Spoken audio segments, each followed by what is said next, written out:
Thank you for joining me on my show today. I'm going to be having a patient, Elisa, on today. She's been a patient of mine for 22 years now, since she's the age of 15. And she has a really compelling story of abuse, of trauma. And I asked her to come on today because of the fact that she really wants to tell her story.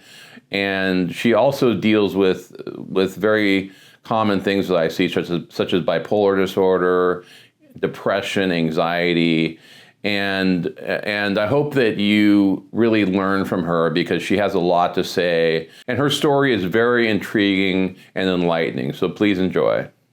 Well, thank you and welcome to the show. And I have the distinct pleasure of introducing a dear patient of mine. I've known Elisa for about 25 years, so I'd only been in practice for about 7 years. But when I first met her, when she was 15 years old. At that time, I was a family doctor for the most part. A little bit interested when I was doing now then, but anyway, she has a real great story of courage, of going through a lot of trauma in her life, and then coming out the other side with being very triumphant. But she's a brave woman, and it's a pleasure to have you on. And welcome to the show. Hi. So tell us your story. Okay, so I think when I met you at 15, that was pretty much my low point. So I guess I can... Sorry, was it me? No. Didn't want to go to see you. I can't... like, as you know, with trauma, there's so many blocks of time that I don't recall. Snippets here and there. Unfortunately, because of just some disagreements, a lot of the people that I had in my life that would have been able to fill in the gaps that I'm missing, the relationship ended up dissolving.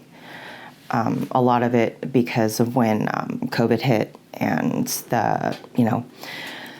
the whole Black Lives Matter thing, all cops are bastards. I mean, my husband's in law enforcement, and just stuff that I wasn't willing to put up with, and so unfortunately those relationships dissolved.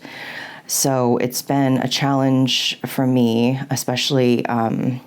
You caught me at a point in my life where I finally found a therapist that I really connect with, who's really helping me, like just leaps and bounds, because I'm 39 and it's finally time for me to, put this stuff to bed. But I guess where I can start is, I was the oldest of 6 children. And, I'm not saying my parents were horrible. They didn't starve me, or, well, I'm getting to that part.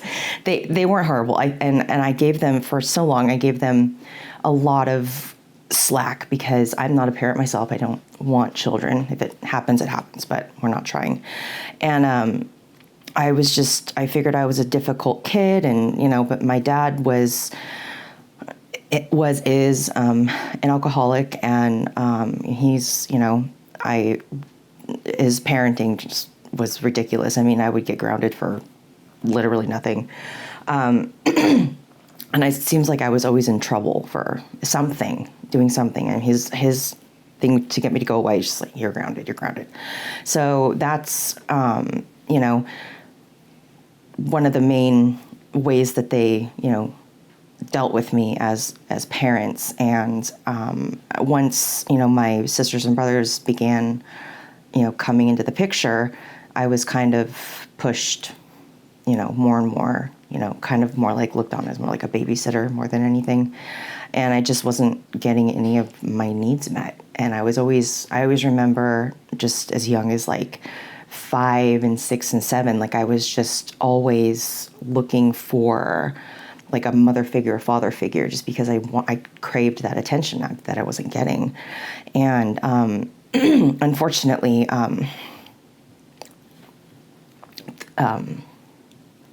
this might be hard for me, this whole thing. Some of the a lot of the people that stepped in that, can I have some Kleenex? I'm sorry, it's gonna be hard. Thanks. Sure.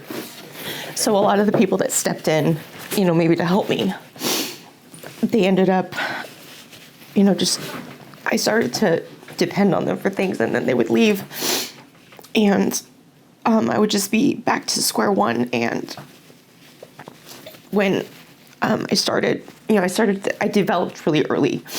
I was, you know, when I was in third grade, I got my period, and nobody told me what was going on. I was terrified. You know, my own mother, you know, ignored it. I mean, I find it very difficult to believe that she didn't know that that was going on, but that was her story. And I started getting made fun of in school because I didn't look like my other classmates. I was 5'4". I had 34C breasts when I was in third grade. And, you know, I was a band geek. You know, I didn't really have any friends. And so my parents decided, and I think I'm just going to give them some credit and, you know, say that they didn't like that I was coming home crying because the kids were calling me fat and everything. And so they sat me down one day, and I was in 6th grade, and they told me I was fat and that they're going to put me on a diet. And they had they set up this weigh-in station with like a poster board in the laundry room. I'd get weighed every morning, and they would send me to school with a Slim Fast and raisins. And I hate raisins to this day. I just can't stand them. And so I would show up to school, and I would always be alone at lunch because I'm like, I don't want people to see me like drinking Slim Fast. And then at dinner time, you know, we'd all have dinner, and everybody would have regular dinner, and I'd have, you know, my own dinner. And so that, you know, started this whole, you know, obviously that's a recipe for an eating disorder. They didn't let me go to people's houses, friends' houses, even if I did have friends, because they were afraid I was going to eat. And so I just started like, okay, maybe this will be over if I just stop eating, if I just lose the weight, right? So then I started, you know, not eating. I started losing weight really quickly because I wasn't eating and nobody cared. And then that very quickly turned into, you know, because you're starving, so you finally eat, and then you purge or you binge, and then you're like, fuck, I just, excuse my language, you know, now I got to get rid of this. And so that started at 12. And then, you know, being 12 and looking like you're 18 and kind of acting like you're 18 is not a good thing nowadays, or even more now. But I guess I'm trying to get you caught up to the point where I met you. And when I was on a family vacation out of the country when I was 15-ish, 14, 15, there was a family member there that now that I'm in therapy and looking back on these things, groomed me for 2 weeks, and then took my virginity one night, and the next day he left. And that is not fun. And that was followed up with, I love you, we're going to be together, people will accept it, you know, and he was from a different state. And the second that we got back to America, the emails started, and he ended up flying me to see him in some podunk place, and more things happened there. And I was completely in love with this man because as really horrible as it was, I was too young. I had no idea. You know, you think that you know everything when you're 15 and 16, and you don't. You're an idiot. And so the rejection from that was just horrible. And then there was a teacher at my private school that started, doing things, and I ended up telling my best friend, who ended up telling, it was a Christian school, ended up telling her dad, who owned the school, and they just went into CYA mode, cover your ass. They accused me of lying, kicked me out, because he's a man of God, and he would never do anything like that. And the woman that brought me to see you, who I no longer have contact with, actually said, because she knew about what happened, my family member that happened on vacation, and I hadn't told anybody about that yet. But the police were involved with this teacher situation, and they were coming over to my house and wanting me to make phone calls to him to try to get him to admit what he did, and he wasn't that stupid, so that never worked. And so this woman sat me down, and she said, you have to tell them about, what happened to you before, or nobody's going to believe you. They're going to think you're lying about this. And so I ended up telling my parents, who swiftly grounded me for some reason. And, because they didn't believe me at first. They were like, oh, there's no way. But then, the woman that brought me to see you was smart enough to get into my email account, and ended up emailing him back and forth, and ended up getting enough evidence of everything to where he couldn't deny it anymore.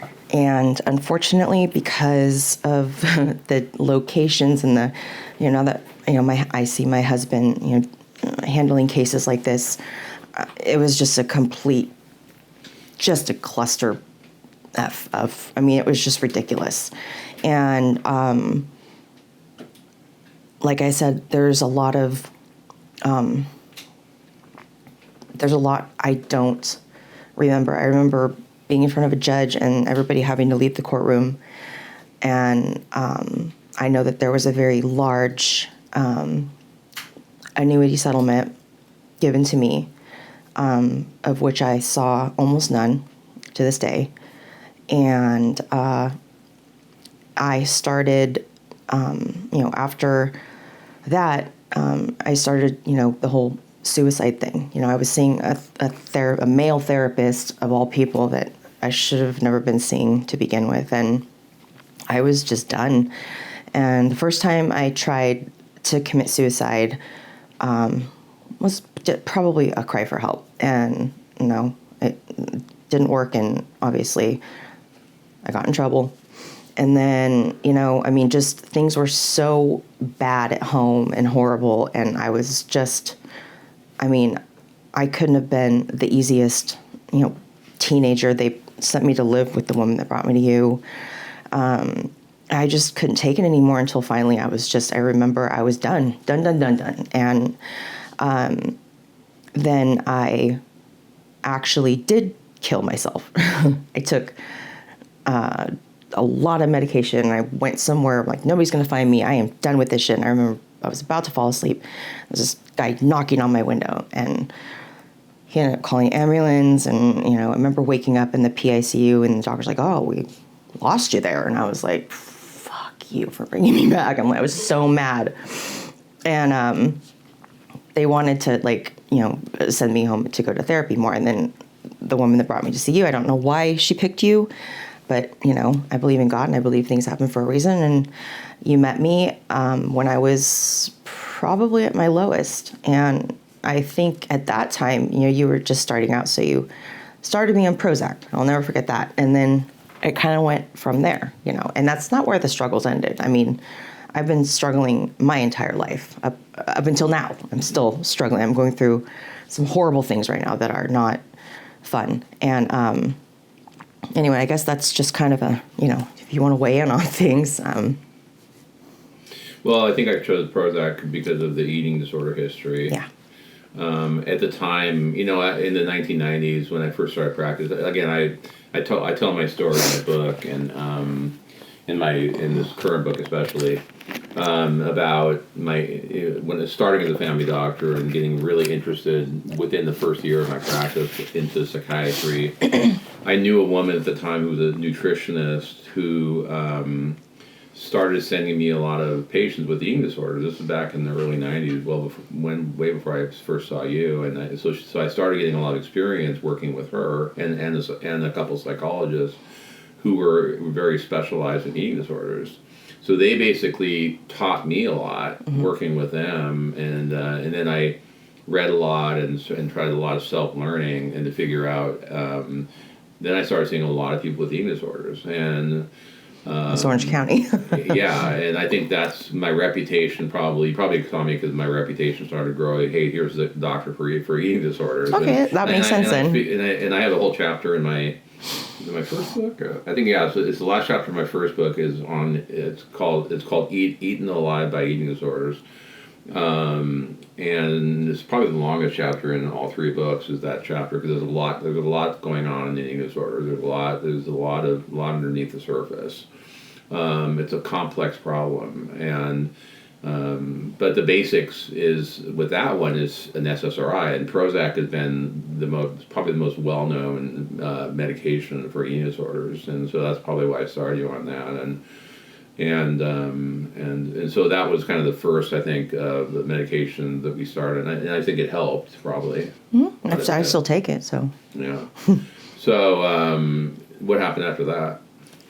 Well, considering what I'm on now, I remember you started me on that. Like I said, I apologize for not remembering a lot.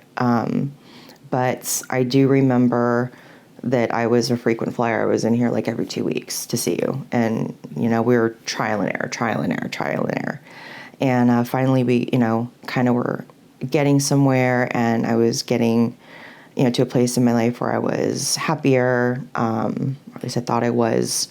I got accepted, to college in Ohio and went there and, majored in, vocal performance and was just, really liked, being in college, but, still was a struggle, daily. I was struggling with the eating disorder still.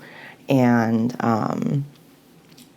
when I came back after 2 years, I was performing a lot, and I wasn't sleeping, I remember. And I was telling you that, and I was just desperate. So while we were waiting, I was begging you. I'm like, can I please have some Ambien? And so you gave me Ambien, and I just, my husband, or at the time he was my boyfriend. He's like, this does not work, because I was hallucinating. Kept me up, and I was hallucinating, and I was yelling at things that weren't there. And we tried Lunesta, same thing. And that butterfly in the commercial is real. Let me tell you, those were scary. And then you tried me on Gabapentin, which didn't do much. And finally, added the Seroquel, and that knocked me out, which was amazing. I don't know when I developed the ADHD, because I know I didn't have it growing up. I didn't have it as a child, but I have it bad now. Like, I would not have a job if it weren't for Adderall. Yeah, and I chose Seroquel and that's why I'm a huge fan of Seroquel, because it's an amazing medication for sleep, but it's also a mood stabilizer, and it not only helps really good for sleep, but also just very good for mood, stabilizes mood, it helps with anxiety, so it's more than just sleep, and that's why it's better than like Ambien or Lunesta, because it's actually fixing a problem. It's basically shutting down dopamine. So with dopamine is going, you can't stop thinking. It just shuts it down. It's not addictive. It's safe. And it's amazing medication. Gabapentin was going after GABA, so I thought, because GABA is where Xanax works, and so I thought maybe Gabapentin, maybe Topamax didn't work for you. So then, what was the next medication that worked for you? The Lamictal? You added the Lamictal. I decided that I was very, very happy when I moved in with my now husband, and I decided I didn't need medication anymore. I think I was 22. And I lost my mind. I was throwing, it was just a really, really bad, and they had to call the police. I was in college hospital for a while. Like, it was just, and when they finally let me out, you added the Lamictal, and that was when everything stabilized. My next interview is with a man who I saw for PTSD. He was in the Vietnam War. I've seen many patients over the year who were in Vietnam, even Korea, as well as Iraq, Afghanistan. And so I've seen a lot of cases of PTSD and have a lot of experience. This man in particular had a very heart-wrenching story. So I wanted to have him on and to show the devastating impact that PTSD can have on individuals and families alike. Yes, sir. How are you today? Good. How are you doing? Very good. No complaints. Good. So if you can share with us when you first came to see me, what you saw me for, and if you could just share how you were feeling at the time, and then we'll kind of move forward to more recently. Okay. When I came to see you for the first time, I felt kind of, bad or disorientated, or I don't know the right way to say it, but I was having nightmares. I really didn't sleep, and just all sorts of everything seemed to be coming back to life. Yeah, and to give people some background, you were sent to me by a guy who sends me people who were seen in like the Vietnam War. So you served in the Vietnam War, the infantry unit in the 60s, right? And so I think so I just want to give people background as what happened in the past, which, because I diagnosed you with PTSD. You saw some pretty horrible things when you were there, and you experienced a lot of difficult circumstances, right? Yes, I went in. I actually went to Vietnam in February of '67. Okay. And probably within the first month is when everything started to take place over there for me. The first thing that happened is we went on Hill 861 in March, and that's where I got wounded on. But it was quite a day. I mean, it was started out early in the morning, and it didn't end till the next morning. There was like 16 of the other Marines got killed, and there was 23 wounded that day. And you see a lot of different things that at the time they really didn't disturb me. I think they kind of bothered me, but it didn't really disturb me. I mean, they dropped napalm so close, you could feel the heat.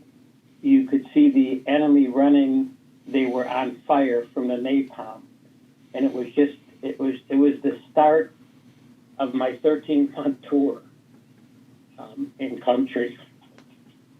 And then from there, everything just kind of seemed to be a battle every day that we went through. I mean, we went on several operations. We used to go on patrols during the day, and one of the things is Operation Kingfisher we went on, and there was a lot of people got killed. It was a whole battalion-sized operation.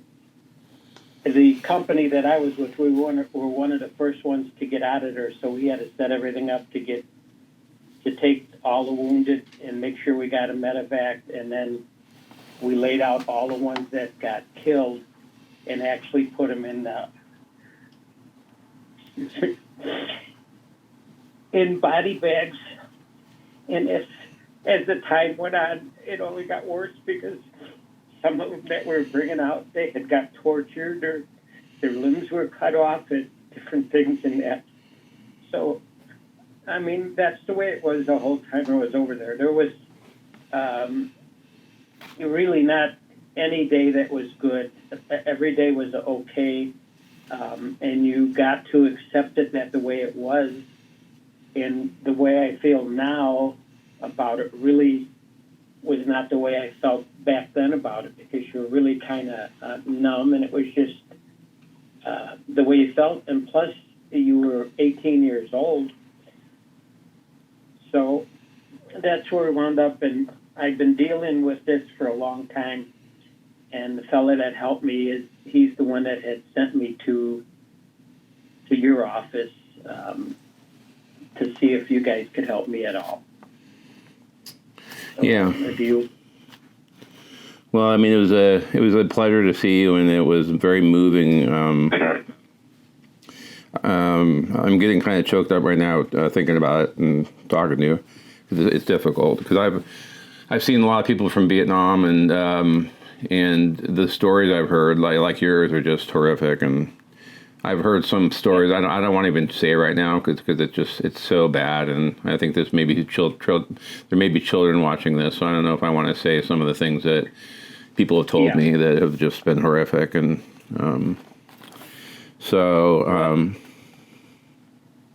No, and the sad thing about this is I've been married 54 years, and in the short time that I've known you, I probably told you more about what happened than I did to her. So I don't know if that's fair to her or not. Well, it's just hard to talk about it. Yeah. You know, I mean, how many years later, already 50 some years later, and you're still affected. So the scars run deep. You know, like you said, I hear it a lot of time that, you know, you kind of numb over there. You're always kind of feeling like you see so many people dying. You're always feeling like I could easily be the next one. I could, you know, I don't know if I'm going to live through this today. And just you get numb to it because there's nothing else you can do. You're stuck there. You know, all you can do is try to stay alive and not get captured. Because if you get captured, it can be not good at all. Yeah, and you told me you were having some flashbacks and you were having nightmares and and there was also you had mentioned, I think your wife was with you too, and your wife had also said that you get very suspicious, that you have to have your back against the wall, and you kind of when you have to see what's around you at all times, and is that do you remember that? Oh yeah, that's even standard procedure. The other day we stopped for lunch, and she sat down, and I told her, I said, I hate to tell you this, but you have to move because I can't sit in the seat that you left for me. You know, because I'm always aware of what I want to be aware of what's going on. For what reason, I really don't know, but I just don't have a comfortable feeling if I can't observe everything that's going on, and it's I don't know, and it's been that way, truthfully, ever since I got out of the service. Well, because you're still back in Vietnam, and you're still, part of you is still there and never left, and and even the same thing as time went on, all these years, when we did go somewhere, whether it was a family function or whatever it might have been, I strayed away from everybody and just went to a completely different part of the house or the yard where nobody was, and I just didn't want to deal with all the people in that. And I mean, even coming back from Vietnam, it was terrible. I mean, the welcome that I got, or everybody got coming home, it was just, even to this day, I think there's some people that still resent it, but they're, you know, trying to be a little bit more polite about it. Right. I talked to a vet who he had one of his fellow, soldiers had opened up his wallet and showed him some ears that he had collected, chopped off ears, and that vision stuck with him, and he never told anybody about this stuff. And then his wife had gotten some kind of gift basket that has those, dried kind of peaches and, fruit and stuff. And and he said he saw that, and it took him back because it reminded him of those ears, and he ran away and closed the door and told her, yell at her to get rid of that basket. I don't want to see that again. And he said she didn't question it, and she goes, and she never asked me about it. I never told her anything about it after that. It's one of the things that she said. I don't want to talk to her about this, you know. And they've been married again 50 some years also, you know. So and you were having a lot of the anxiousness, depression. You were having like headaches, muscle tension. Weren't you having like headaches and? Yeah. Yeah. Truthfully, I've had the headaches all along. Right. And whatever you did, they subsided. I really don't have any headaches anymore. Mm-hmm. The tension is almost completely gone. I don't really have any outbursts with my wife or anything, you know, on certain things that before, I mean, I could just get all bent out of shape about whatever.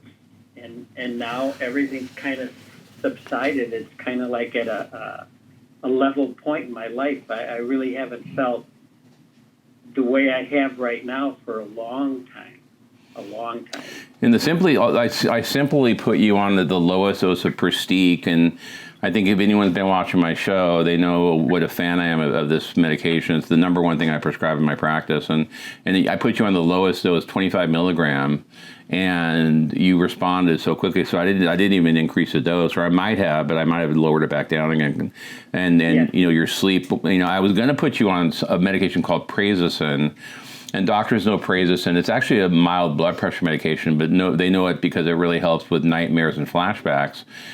I was going to start you on it, but the Prestique actually got rid of the nightmares and flashbacks, and you start sleeping better. So I decided not to add that and at the end. And then you're on just the one medication, and the results were dramatic. And I've only seen you for 2 visits. But again, what it's doing, it's rebalancing a couple chemicals in your nervous system. And so what it's doing is it's restoring the balance that you had once had in your life, probably prior to Vietnam and the exposure, because, you know, these things are caused by either genetics, but the other thing, the reason these imbalances happen is from trauma. And so with PTSD, it shocks the body and it shocks the nervous system to the point where certain chemicals go out of balance. And in your case, it was just the two neurochemicals, serotonin and norepinephrine.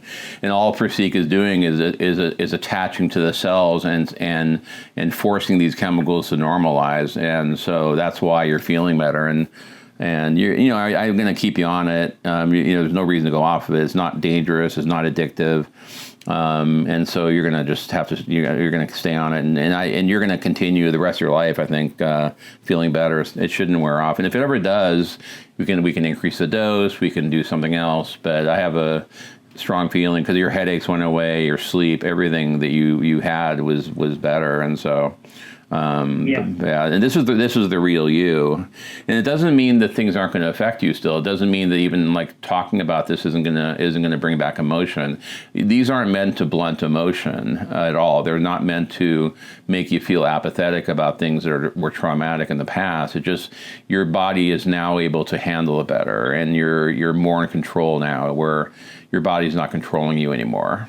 So and it is a little easier to talk about it. Right. As opposed to before. I mean, like you said, what you just said is correct. Mm-hmm. In the sleep, I was averaging maybe 2 to 4 hours at the most. Now, some days I sleep anywhere from 8 to 10 hours. That sounds great. Get up once to go to the bathroom, and that's it. But the real thing is, I could fall back asleep again right away. I don't have anything to lay there and think about. I don't know where that went. I don't know if, like you say, this Prestique has anything to. I'm sure it has something to do with it. Oh yeah, it does. All of it.